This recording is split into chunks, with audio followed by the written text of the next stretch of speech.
بسم اللہ الرحمن الرحیم۔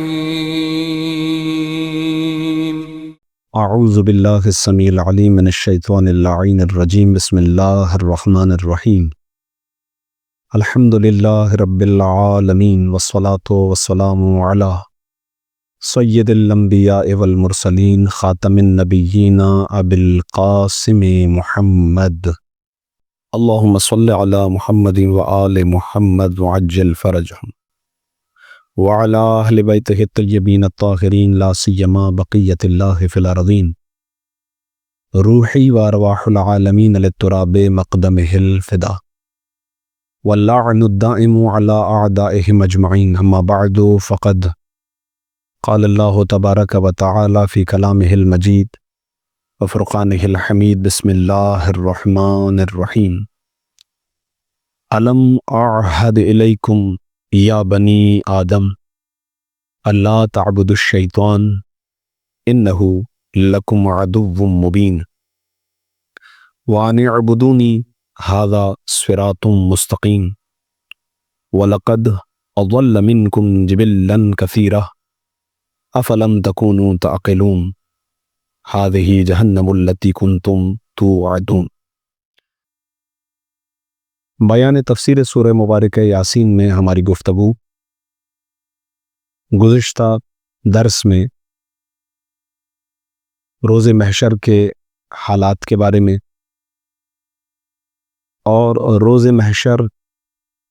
مشرکین اور گناہ گاروں کے ان اعترافات کے بیان میں تھی کہ جسے وہ جب اپنی آنکھوں سے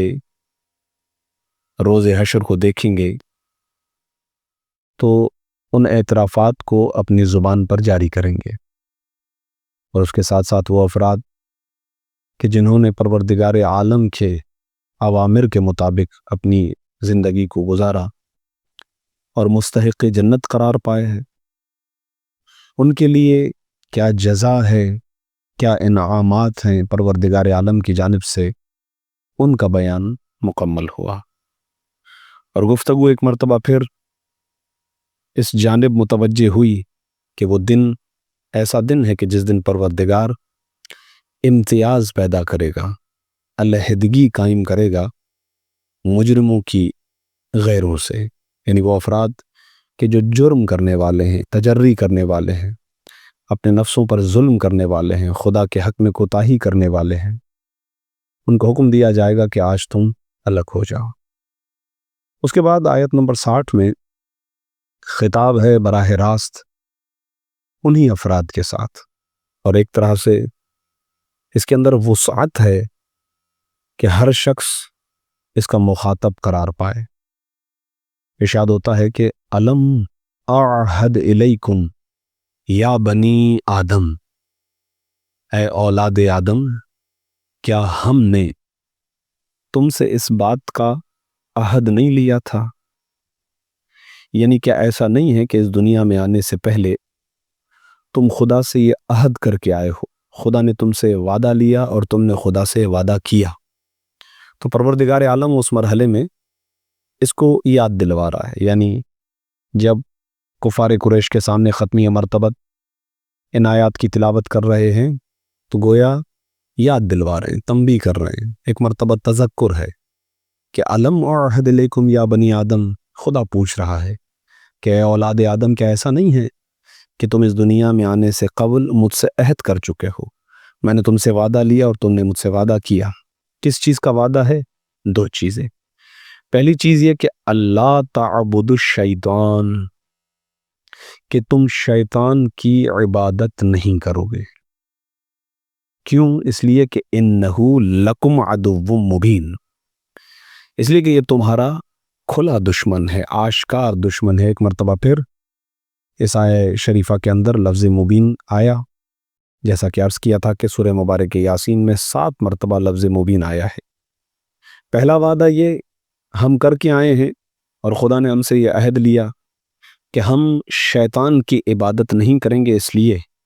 کہ وہ شیطان ہمارا کھلا دشمن ہے۔ خوب اس آیہ شریفہ کے اندر عبادت کی نسبت شیطان کی طرف ہے، اگلی آیت میں یعنی اسی آیت کے دوسرے جز کے اندر انہو لکم عدو مبین کے ذریعے سے خدا ہم نے یہ پہلے ہی بتلا چکا ہے کہ تمہارا دشمن ہے، اور ایسا دشمن ہے کہ جو واضح اور آشکار دشمن ہے۔ جبکہ وہ دوسرا وعدہ جو پروردگار عالم کے ساتھ ہم کر کے خدا سے عہد دے کر خدا کو عہد اور پھر اس دنیا کے اندر آئیں، وہ کیا ہے کہ وَأَنِ اعْبُدُونِی ھَذَا صِرَاطٌ مستقیم، اور یہ کہ خدا نے ہم سے عہد لیا کہ تم میری ہی عبادت کرو گے، اور یہ میری عبادت کرنا ہی صراط مستقیم اور سیدھا راستہ ہے۔ تو پروردگار عالم اولاد آدم سے یہ سوال کر رہا ہے کہ ایسا نہیں ہے کہ میں تم سے یہ عہد لے چکا ہوں اور تم مجھ سے وعدہ کر کے اس دنیا میں آئے ہو کہ تم شیطان کی پرستش اور عبادت نہیں کرو گے اور میری عبادت کرو گے۔ شیطان کی عبادت اس لیے نہیں کرو گے کیونکہ وہ تمہارا کھلا دشمن ہے، اور میری عبادت اس لیے کہ یہی سیدھا راستہ ہے۔ تو گویا عبادت کو منحصر کر دیا گیا یہاں پر دو عبادتوں کے اندر، ایک عبادت رحمان اور دوسری عبادت شیطان۔ اچھا، غور طلب نقطہ اس کے اندر یہ ہے کہ آج تک چاہے اس کا کسی شخص کا مذہب اسلام سے تعلق نہ بھی ہو، دین سے تعلق نہ بھی ہو، پھر بھی آپ کو کوئی یہ کہتا ہوا دکھائی نہیں دے گا کہ میں شیطان کی عبادت کرتا ہوں۔ یعنی ہو سکتا ہے مختلف خدا بنا لیے گئے ہوں لوگوں کی جانب سے، کہ کسی نے سورج کو خدا بنایا، چاند کو خدا بنایا، اور اسی طریقے سے کسی نے گائے کو خدا بنایا، بتوں کو خدا بنایا، آگ کو خدا بنایا، الغرض مختلف آلہہ، جیسے کہ قرآن میں لفظ جمع کی صورت میں استعمال ہوا ہے، الہن کی جمع آلہتن، تو مختلف آلہہ ہیں کہ جو لوگوں نے اپنے اعتبار سے چن لیے اور مشرک بن گئے۔ لیکن آپ اگر تاریخ انسانیت کا مطالعہ کریں تو کوئی آپ کو یہ نہیں کہتا ہوا دکھائی دے گا کہ میرا خدا شیطان ہے یا میں اس کی عبادت کرتا ہوں، یعنی بلکہ جس کا اسلام سے تعلق نہیں ہے، دین سے تعلق نہیں، اس کے ہاں بھی شیطان کا تصور ایک برا تصور محسوس کیا جاتا ہے۔ کیوں پھر یہاں پر عبادت کی نسبت شیطان کی طرف ہے؟ تو اس کا جواب یہ ہوگا کہ خود اس حصر سے ایک بات واضح ہو جاتی ہے۔ حصر کا مطلب یہ کہ عبادت کرو گے تم میری اور شیطان کی عبادت نہیں کرو گے۔ تو عبادت کو ان دو میں منحصر کرنا سمجھا رہا ہے اور بتلا رہا ہے کہ اگر رحمان کی عبادت نہیں ہے تو اس کا مطلب شیطان کی عبادت ہے، اس لیے کہ اس کے علاوہ تیسری کوئی صورت یہاں پر بیان نہیں کی گئی۔ خدا نے کہا ہے کہ تم شیطان کی پرستش نہیں کرو گے، تم میری پرستش کرو گے۔ تو اس کا مطلب یہ ہے کہ اگر کوئی رحمان کی عبادت نہیں کر رہا، خدا کی عبادت میں مصروف نہیں ہے، تو اس کا مطلب اب وہ جس کی بھی عبادت کرے گا وہ شیطانی عبادت کہلائے گی، کیونکہ حق یہی ہے کہ وہ شیطان ہی ہے کہ جو ان انسانوں کو خدا کے راستے سے ہٹا کر باقی راستوں کی طرف لے کر جاتے ہیں۔ سیدھا راستہ فقط اور فقط وہی راستہ ہے کہ جو خدا کی عبادت کا راستہ ہے، اور یہ صراط مستقیم بھی اس سورہ کے اندر دوسری مرتبہ آیا، اور پہلی مرتبہ اس کا ذکر آیا اس مقام پر کہ جہاں ختمی مرتبت سے خطاب ہوا اور یہ کہا گیا کہ اے رسول آپ انک لمن المرسلین علی صراط مستقیم، آپ مرسلین میں سے ہیں، صراط مستقیم پر ہیں، اور یہ صراط مستقیم خدا کی عبادت کا راستہ۔ اور یقیناً جس مرحلے پر ختمی مرتبت کی عبادت ہوگی، جس مرحلے پر ختمی مرتبت کی معرفت ہوگی، کوئی بھی فرد اس مقام تک پہنچ نہیں پائے گا۔ عالم ارواح میں یہ وعدہ کیا، عالم ذر میں یہ وعدہ کیا، اس کے بارے میں مفسرین کے مختلف اقوال ہیں، لیکن بہرحال چونکہ انسان اس دنیا میں آنے سے پہلے مختلف مراحل سے گزرتا ہے اور یہ وعدہ کر کے خدا سے اس دنیا کے اندر آیا ہے کہ پروردگار میں تیری ہی عبادت کروں گا اور تیرے علاوہ کسی اور کی عبادت نہیں کروں گا، اس لیے کہ تیرے علاوہ جس کی بھی عبادت کی جائے وہ شیطان کی عبادت ہوتی ہے۔ جب یہ آشکار ہو جائے کہ شیطان تمہارا کھلا دشمن ہے، شیطان تمہارا واضح دشمن ہے، اس کے باوجود راہ خداوندی سے ہٹنا یعنی اپنے آپ کو شیطان کے ہاتھوں کا کھلونا بنانا، تو اس سلسلے میں آپ کی خدمت میں عرض کر دی جائے اگرچہ ہم ان تمام امور کی نسبت شیطان کی طرف دیتے ہیں کہ شیطان وسوسہ ڈالتا ہے، شیطان یہ کرواتا ہے، شیطان ہمارا کھلا دشمن ہے، لیکن قرآنی مطالب میں، تفاسیری مطالب کے اندر، اسی طریقے سے روایات کے اندر یہ مطلب بالکل واضح انداز میں رسول خدا اور ائمہ معصومین علیہ الصلوۃ والسلام کے ذریعے سے ہم تک پہنچا ہے کہ کسی بھی صورت کل قیامت کے دن ہم شیطان کو قصوروار قرار نہیں دے سکتے، بلکہ شیطان خود انسانوں کے خلاف اپنی حجت تمام کرتا ہے مختلف لفظوں کے ذریعے سے۔ وَلَقَدْ أَضَلَّ مِنْكُمْ جِبِلًّا كَثِيرًا۔ اب اسی شیطان سے منسلک اگلی آیت میں یہ گفتگو ہو رہی ہے کہ اس میں کوئی شک نہیں ہے کہ اس شیطان نے تم میں سے پہلے جتنی بھی نسلیں ہوئی گزری ہیں ان میں سے اکثر نسلوں کو شیطان نے گمراہ کر دیا یعنی وہ راستہ کہ جو صراط مستقیم ہے اس راستے سے اس نے بھٹکا دیا، وسوسہ ڈالا۔ اب تمہیں علم ہو چکا ہے اس بات کا کہ تمہارا کھلا دشمن ہے اور تم سے پہلے کی مثالیں موجود ہیں۔ عرض کیا گیا بارہا تذکر دیا جاتا ہے ماضی کا کہ وہ تمہی طرح کے افراد تھے، وہ تمہارے لیے مثال بھی ہیں، تمہیں ان سے سیکھنے کو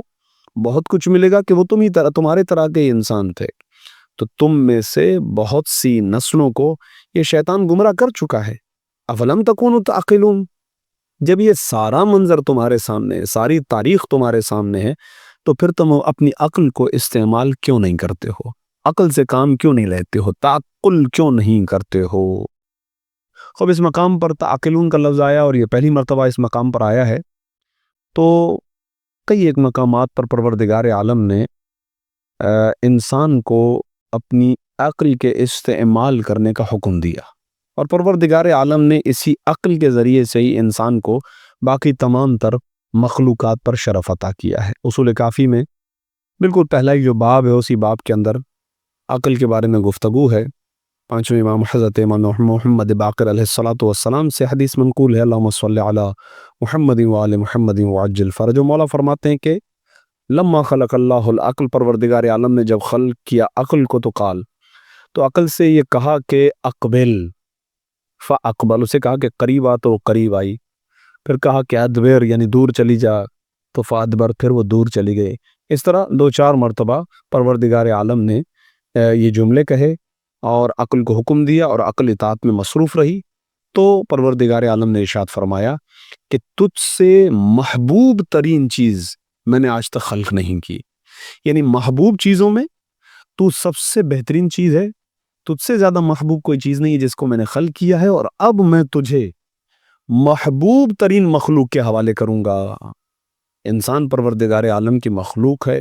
محبوب مخلوق ہے۔ خدا نے قرآن میں کہا والتین والزیتون وطور سینین وہذا البلد الامین لقد خلقنا الانسان فی احسن تقویم، انسان کو نہایت ہی خوبصورت بنایا گیا۔ انسان کی خلقت پر پروردگار عالم نازاں ہے۔ البتہ انسان ابتدائی مرحلے سے اسی دنیا میں مختلف مراتب طے کر کے خدا یہ چاہتا ہے کہ وہ اس مرتبے تک پہنچے جہاں خدا اسے دیکھنا چاہتا ہے، جس کے بعد ہم اس انسان کو اشرف المخلوقات کی نسبت دیتے ہیں۔ نہ یہ کہ وہ فرد کہ جو فقط نام کا انسان ہو اور ابتدائی فطری میلانات اور رجحانات رکھنے والا ہو، لیکن اگر اس راستے پر نہیں ہے کہ جس راستے پر خدا اسے دیکھنا چاہتا ہے، تو وہ اشرف المخلوقات کہلائے جانے کے قابل نہیں ہے۔ یہ قرآنی جہت ہے کہ پروردگار عالم نے ایسے افراد کے لیے کہا ہے کہ نہ فقط یہ کہ یہ حیوانات ہیں بلکہ حیوانات سے بھی بدتر ہیں۔ خلق نے انسان کے طور پر کیا گیا، لیکن یہ اپنے کردار کے ذریعے سے اتنے اپنے اقدار میں گر چکے ہیں کہ یہ حیوانات سے بھی بدتر ہیں۔ لہذا یہ عقل ہے کہ جس کے ذریعے سے پروردگار عالم انسان کو منزل اشرف المخلوقات تک پہنچاتا ہے، اور اسی عقل کے ذریعے سے امام معصوم نے ارشاد فرمایا کہ خدا یہ کہہ رہا ہے کہ تیری ہی بنا پر میں عذاب دوں گا اور تیری ہی بنا پر میں جو ہے ثواب دوں گا۔ تو عقل پروردگار عالم نے دی، اور یہی وہ عقل ہے کہ جس کے ذریعے سے انسان باقی تمام تر مخلوقات سے ممتاز بھی ہوتا ہے اور اشرف بھی ہے۔ یعنی باقی تمام تر مخلوقات کے پاس یہ نعمت نہیں ہے، انسان کے پاس یہ نعمت ہے۔ لہٰذا اس مقام پر پروردگار عالم متوجہ کرتا ہے کہ جب تمہیں اس چیز کا علم ہے، تم وعدہ کر کے اس دنیا میں آئے ہو، یہ بھی پتا ہے کہ یہ شیطان تمہارا کھلا دشمن ہے اور تم سے پہلے کتنی ہی نسلوں کو یہ تباہ و برباد کر چکا ہے، گمراہ کر چکا ہے، راہ حق سے ہٹا چکا ہے۔ کیا تم اب بھی اپنی عقل استعمال نہیں کرو گے؟ کیا تم اب بھی اپنی عقل سے کام نہیں لو گے؟ ہٰذِهِ جہنم التی کنتم توعدون۔ گزشتہ آیات میں بھی یہی اعتراف خود ان افراد کے زبان سے پروردگار عالم نے اس قرآن کے اندر، اس سورے کے اندر درج کیا کہ وہ خود ہی یہ کہیں گے کہ یہی وہ جہنم ہے کہ جس کا وعدہ جو ہے وہ خدا رحمان نے کیا، اور فرشتے تو سچ کہہ رہے تھے اور خدا کے بھیجے ہوئے رسول تو سچ کہہ رہے تھے۔ ایک مرتبہ پھر انہی جملوں کا تکرار آتا ہے کہ ہذہ جہنم، یہی وہ جہنم ہے کہ التی کنتم توعدون، کہ جس کا تم سے وعدہ کیا جا رہا تھا، مسلسل تمہیں وعید سنائی جا رہی تھی، مسلسل تمہیں متنبہ کیا جا رہا تھا، ہر دور میں تمہیں متنبہ کیا جا رہا تھا، ہر طریقے سے پروردگار عالم نے اپنے بندوں پر اپنی حجت کو تمام کیا ہے، لہٰذا اس وقت پروردگار متوجہ کرے گا یہی ہے وہ جہنم کہ جس کا تم سے وعدہ کیا گیا تھا، اصلوها اليوم بما کنتم تکفرون، آج اس کے اندر داخل ہو جاؤ، آج اس کے ساتھ جڑ جاؤ، آج تم اس کے اندر چلے جاؤ، اس لیے کہ تم ہمیشہ کفر اختیار کرتے تھے۔ ہمیشہ کا کفر اس چیز پر نتیجہ دیتا ہے، یعنی اس کا نتیجہ یہ نکلتا ہے کہ یہ افراد پھر ہمیشہ کے لیے جہنم کے اندر رہیں گے۔ اسی لیے کہ بہرحال انسان اپنے اعمال کی بنیاد پر جزا پاتا ہے، جیسا کہ گزشتہ آیات میں ایک مقام پر یہ آیا بھی صحیح کہ لا تظلموا، اس دن اب کسی پر کوئی ظلم نہیں ہوگا بلکہ انہیں وہی جزا دی جائے گی جس کا وہ عمل انجام دیا کرتے تھے۔ تو دنیا میں انسان جو عمل انجام دیتا ہے اسی عمل کی بنیاد پر قیامت کے دن جزا پاتا ہے، وہاں عدالت الہی ظہور پذیر ہوگی، وہاں عدل الہی ہوگا، لہٰذا وہاں کسی پر ذرہ برابر کسی طرح کا کوئی ظلم نہیں ہوگا، خدا حجت تمام کرنے کے بعد سزا دے گا یا جزا دے گا۔ لہٰذا چونکہ تم ہمیشہ کفر اختیار کرتے تھے، بما کنتم تکفرون، یعنی ہمیشہ سے کافر رہے اور ہمیشہ اسی کفر پر تم زندگی بسر کرتے رہے اور اسی کفر پر تمہاری انتہا ہوئی، لہٰذا اب اس کا نتیجہ یہ نکلے گا کہ تم اس جہنم کے اندر چلے جاؤ، اس جہنم کے حوالے ہو جاؤ اور ہمیشہ اسی جہنم کے اندر رہو گے۔ ہمیشہ اس لیے رہو گے کیونکہ زندگی میں تم نے ایک لمحے کے لیے بھی اس راستے کا انتخاب نہیں کیا جو خدا کا راستہ تھا، ایمان نہیں لائے بلکہ ہمیشہ کفر کے ساتھ رہے۔ اس مقام پر جو اگلی آیت آ رہی ہے واقعاً یہ انسان کی حد انتہا روز محشر بے بسی پر دلالت کرتی ہے۔ یہ دنیا ہے، یہاں انسان جھوٹ بول لیتا ہے، عدالتوں میں انسان جھوٹی قسمیں کھا لیتا ہے، جھوٹے گواہ بنا لیتا ہے، جج ہوں وکیل ہوں ان کو خرید لیتا ہے، جو کچھ بھی کرتا ہے یہاں کر سکتا ہے، لیکن وہ عدالت خداوندی ہے، لہٰذا وہاں خدا نے انسان کی بے بسی کی عجب منظر کشی کی ہے۔ ارشاد ہوتا ہے الیوم نختم علی افواہہم، اللہ اکبر، آج کے دن، الیوم یعنی آج کے دن، نختم علی افواہہم، آج ہم ان کے منہ پر مہر لگا دیں گے، آج یہ کلام نہیں کر سکیں گے ہم سے، چپ ہو جائیں گے۔ افواہ افوہ کی جمع ہے یعنی منہ، تو آج ان کے جو منہ ہیں ان پر ہم مہر لگا دیں گے، بند کر دیں گے، اسے ختم کر دیں گے۔ وَتُكَلِّمُنَا أَيْدِيهِمْ، اللہ اکبر، اب ان کی زبان تو حرکت نہیں کرے گی اس لیے کہ ان کا منہ بند ہو گیا، تو اب ان کے ہاتھ کلام کریں گے۔ وَتُكَلِّمُنَا أَيْدِيهِمْ، ان کے ہاتھ ہم سے کلام کریں گے۔ وَتَشْهَدُ أَرْجُلُهُمْ، اور ان کے پاؤں گواہی دیں گے، اللہ اکبر۔ ہاتھوں اور پیروں کی نسبت آئی ہے یہاں پر اس لیے کہ بہرحال امور اور کاموں کی نسبت ہاتھوں کی طرف ہے، پیر چل کے وہاں جاتے ہیں اور ہاتھ ان کاموں کو انجام دیتے ہیں۔ خوب بے بسی کا لفظ میں نے آپ کی خدمت میں اس لیے بھی استعمال کیا کہ یہ ہاتھ جسے ساری زندگی ہم نسبت دیتے ہیں یہ ہمارا ہاتھ ہے، یہ پیر کے جسے ہم کہتے ہیں کہ یہ ہمارے پیر ہیں، ہمارے وجود کا حصہ ہے، لیکن وہاں بالکل جسے کہا جائے کہ حالات تبدیل ہو گئے، یکسر خود ہمارے اپنے جسم کے اعضاء ہمارے مخالف ہیں۔ آج خدا ارشاد فرماتا ہے کہ تکلمنا ایدیہم، آج یہ تمہارے ہاتھ ہم سے کلام کریں گے، وتشہد ارجلہم، اور ان کے پیر گواہیاں دیں گے، کس چیز کی؟ بما کانوا یکسبون، ان اعمال کی گواہی دیں گے کہ جسے یہ دنیا میں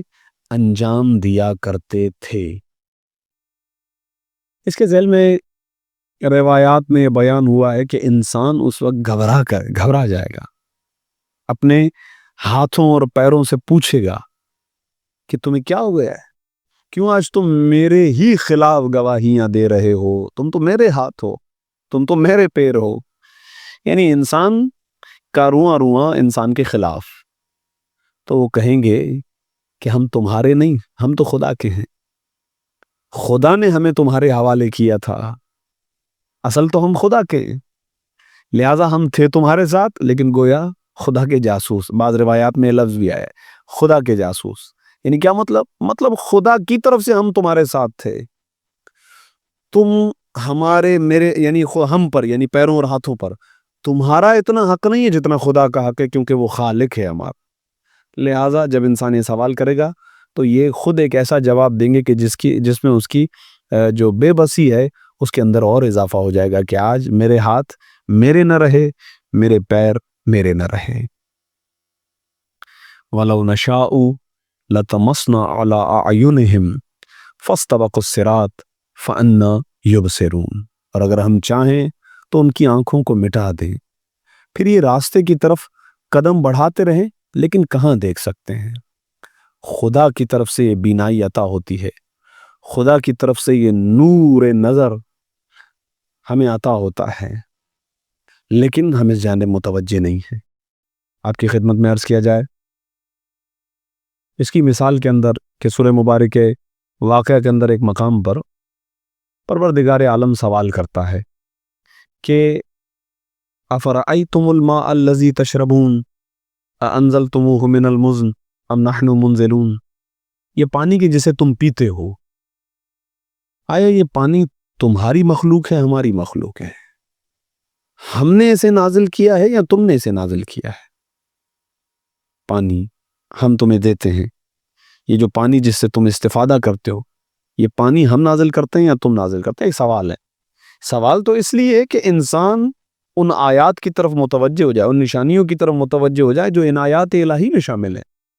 کیا مگر انسان کے اختیار میں ہے اس پانی کی حکومت؟ پانی جس طریقے سے حاصل ہوتا ہے کیا یہ انسان کے ہاتھ میں، انسان کے اختیار میں؟ لہذا خدا نے جھنجھوڑا ہے وہ چیز کہ جو ہمارے پاس بالکل ہم اس کی طرف متوجہ نہیں ہیں، ہم اس کی اہمیت و افادیت کی طرف متوجہ نہیں ہیں، لیکن ہم اس کو استعمال کر رہے ہیں، اس سے استفادہ کر رہے ہیں. اور کتنی اہمیت کی حامل شے ہے یہ ہماری زندگی کے اندر، خدا نے متوجہ کیا. اچھا یہ بتاؤ یہ پانی جسے تم استعمال کر رہے ہو تمہاری کسٹڈی میں ہماری، تم اس کے مالک ہو ہم، تم اسے نازل کرتے ہو یا ہم؟ بعض روایات میں کہ رسول اللہ نے جب اس آیت شریفہ کی تلاوت کی تو ایک شخص نے جواب دیا رسول اللہ کو. اب وہ یہ سمجھ رہا ہے کہ آسمان سے پانی نازل ہوتا ہے، خدا نازل کر رہا ہے، تو اس کا مطلب یہ ہے کہ زمین سے جو ہم پانی نکال رہے ہیں وہ ہماری اپنی ملکیت ہوگی. تو اس نے رسول اللہ کو یہ جواب دیا کہ نہیں چاہیے ہمیں تمہارے پروردگار کا پانی، نہ کرے نازل ہم پر، یعنی آسمان سے پانی نازل نہ کرے ہم پر، کیونکہ خدا نے اسی طریقے سے پوچھا تم نازل کرتے ہیں ہم، تو اس نے کہا نہیں نازل کرے ہم پر، ہمیں نہیں چاہیے. روایت یہ کہتی ہے کہ اس نے یہ کہا کہ میرے گھر میں کنواں ہے، میں کنویں سے اپنا پانی لے لوں گا. نہایت توجہ کا طالب ہوں. اصل میں پانی کی مثال کے ذریعے سے اس چیز کی طرف جانا ہے کہ جو یہاں پر بیان ہوا کہ وَلَوْ نَشَاءُ لَطَمَسْنَا عَلَىٰ أَعْيُنِهِمْ، اگر ہم چاہیں تو ان کی آنکھوں کو مٹا دے. روایت یہ کہتی ہے کہ یہ شخص جو ہے وہ اپنے گھر گیا اور دوسرے دن جب یہ نیند سے اٹھا تو اس کی آنکھوں کی بینائی جا چکی تھی، بصارت جا چکی، اب یہ کچھ دیکھ نہیں پا رہا. جب یہ اطلاع رسول اللہ تک پہنچی اور بعض روایت میں اس طریقے کہ اسے لایا گیا مسجد کے اندر اس طریقے سے کہ سہارے کے ذریعے سے، پوچھا کیا ہوا اس کے ساتھ؟ تو کہا گیا کہ اس کی بینائی چلی گئی، رات بیچ میں اس کی بینائی چلی گئی، کل تک تو یہ بالکل ٹھیک تھا. تو رسول اللہ نے ارشاد فرمایا کیونکہ اس نے خدا کے مقابلے میں آ کر یہ کہا کہ مجھے خدا کا پانی نہیں چاہیے، میرے گھر کے اندر کنواں ہے میں اس سے پانی لے لوں گا، تو پروردگار عالم نے اس کی آنکھ کے اندر پانی جو موجود تھا وہ نکال لیا ہے، وہ لے لیا ہے. اور بہرحال طبیعیات کے اندر جو انسانی جسم کی تحقیقات ہیں، آنکھ ایک عجیب مخلوق ہے. پروردگار عالم کی اس کے اندر جو طاقت و قدرت کا جلوہ ہے وہ قسم بخدا کمال ہے. ایک نمکین پانی کا پردہ ہے جس کے اندر آنکھ کا یہ ڈھیلا موجود ہے. اگر وہ نمکین پانی کا پردہ پھٹ جائے، الگ ہو جائے، اس کا سرا جو دوسرے سروں سے ملا ہوا جدا ہو جائے تو آنکھ کا ڈھیلا بہہ جائے. یعنی یہ آنکھ جس حالت اور کیفیت پر موجود نہ رہے، یہ وہ خاص پانی، نمکین پانی جس نے جو آنکھ کے مزاج کے مطابق ہے، وہ جو آنکھ کا ڈھیلا ہے اس کے مزاج کے مطابق اس نے اس کو روکا ہوا ہے، اگر وہ پانی وہاں سے خارج ہو جائے تو بصارت زائل ہو جائے گی، آنکھ کام کرنا چھوڑ جائے۔ یہاں پر پروردگار عالم رسول اللہ نے کہا کہ پروردگار نے اس کی آنکھ سے وہ پانی لے لیا، کیونکہ اس نے کہا نا مجھے تمہارے پروردگار کا پانی نہیں چاہیے، میں اپنے کنویں سے پانی نکال لوں گا۔ تو رسول اللہ نے کہا کہ پروردگار نے اپنا پانی لے لیا، اس کو بولو وہ جو تمہارا کنواں ہے نا، ویسے تو اس کنواں یعنی زمین کے سے بھی پانی آنے والا جو ہے وہ بھی خدا کی ملکیت ہے، لیکن بہرحال وہ یہ سمجھ رہا ہے کہ میں جو زمین سے پانی نکال رہا ہوں، چلے خدا نے کہا کہ میں نازل کرتا ہوں یا تم، تو ہمیں نزول شدہ پانی نہیں چاہیے، ہم کنویں سے پانی لے لیں گے۔ فرمایا کہ اب اسے کہو کہ جاؤ کنویں سے جتنا پانی نکالنا ہے نکالو، ابھی کتنا بھی پانی ہو، لیکن اس پانی کا نعم البدل تو نہیں بن سکتا کہ جو آنکھ کے اندر ہے۔ لہٰذا پروردگار عالم، میں آپ کی خدمت میں جو ظاہر الفاظ قرآنی ہیں ان کے ذیل میں آپ کی خدمت میں اس زاویے کو عرض کیا کہ خدا اگر چاہے، پروردگار ارشاد فرماتا ہے وَلَوْ نَشَاءُ، اگر ہم چاہیں تو خود ان کی آنکھوں کو مٹا دے، فَاسْتَبَقُوا الصِّرَاطَ، تو پھر یہ راستے کی طرف اگر قدم بڑھانا بھی چاہیں گے تو دیکھ ہی نہیں سکیں گے، تو راستے کی طرف کیسے بڑھائیں گے؟ اگر ہم چاہتے تو یہ کر دیتے، لیکن ہم نے ان کو آنکھیں دی، یہ نعمتیں پروردگار عالم کی طرف سے دی، لہٰذا انہیں چاہیے کہ ہم ہماری نعمتوں کا شکر ادا کرتے، لیکن انہوں نے نہیں کیا۔ ایک چیز وَلَوْ نَشَاءُ لَطَمَسْنَا عَلَىٰ أَعْيُنِهِمْ، اگر ہم چاہیں تو ان کی آنکھوں کو مٹا دیں، یہ ہماری نعمت ہے، پھر یہ راستے کی طرف قدم بڑھاتے، لیکن یہ کہاں دیکھ سکتے تھے اگر ان کی نظارت چلی جاتی۔ اسی طرح کا زاویہ گفتگو اگلی آیات میں ہے کہ وَلَوْ نَشَاءُ لَمَسَخْنَاهُمْ عَلَىٰ مَكَانَتِهِمْ، اور اگر ہم چاہیں تو خود انہی کو بالکل مسخ کر دے۔ ایک مثال تو آئی صرف آنکھ کے بارے میں کہ ہم ان کی آنکھ کو ختم کر دیتے، اب کہہ رہے ہیں کہ اگر ہم چاہیں تو خود ان کی ذات کو ہی ختم کر دے، مسخ کر دے۔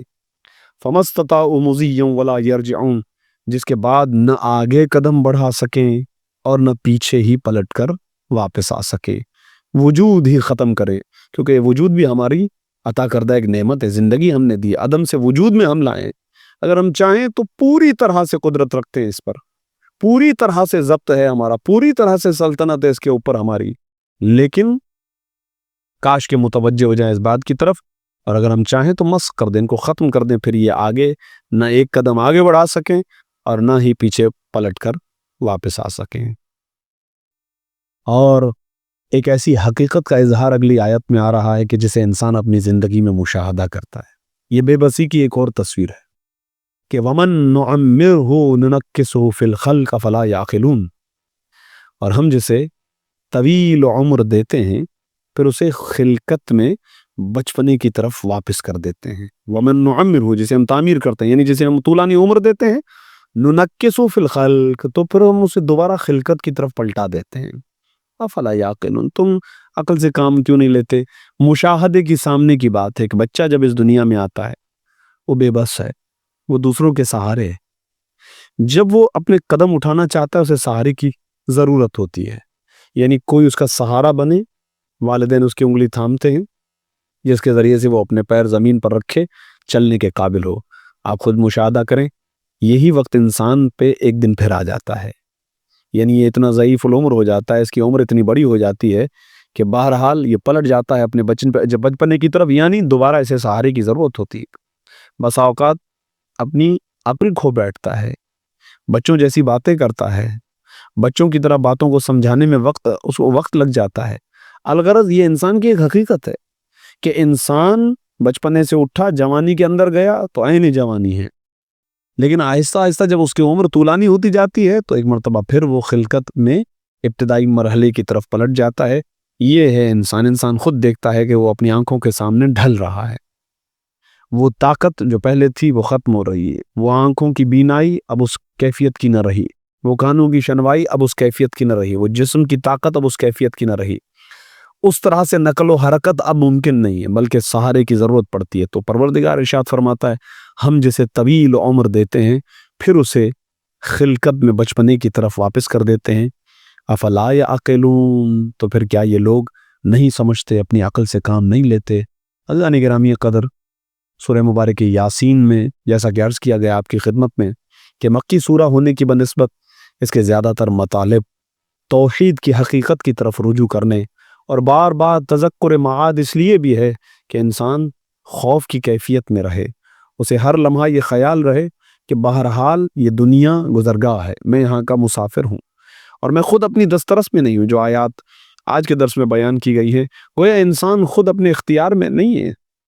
خدا کے اختیار میں ہیں۔ جو چیزیں اس کے پاس موجود ہیں وہ اس کی نہیں ہیں، وہ خدا کی ہیں۔ اور ان حقائق سے پروردگار عالم نے ان آیات میں پردہ اٹھایا کہ انسان ان حقائق کو بروز محشر اپنی آنکھوں سے مشاہدہ کرے گا۔ پروردگار عالم ان آیات کے ذریعے سے ہمیں درس عبرت لینے کی توفیق عطا فرمائے، اپنے عمل کو بہترین سے بہترین بننے کی توفیق عطا فرمائے، اور وہ وعدہ کہ جو پروردگار عالم سے کر کے ہم اس دنیا میں آئے ہیں کہ شیطان کی عبادت نہیں کریں گے، خدا رحمان کی عبادت کریں گے، پروردگار ہمیں اپنے اس وعدے کا پابند بنائے انشاءاللہ۔ پروردگار تجھے واسطہ ہے تیری عزت و جلالت کا، قرآن کے نور سے ہمارے قلوب کو منور فرما، حضرت حجت کے ظہور میں تعجیل فرما، اور ہمیں اپنے مولا کے آوان اور انصار خاص میں شمار فرما۔ ربنا تقبل منا انک انت السمیع العلیم بجاہ محمد وآلہ الطاہرین۔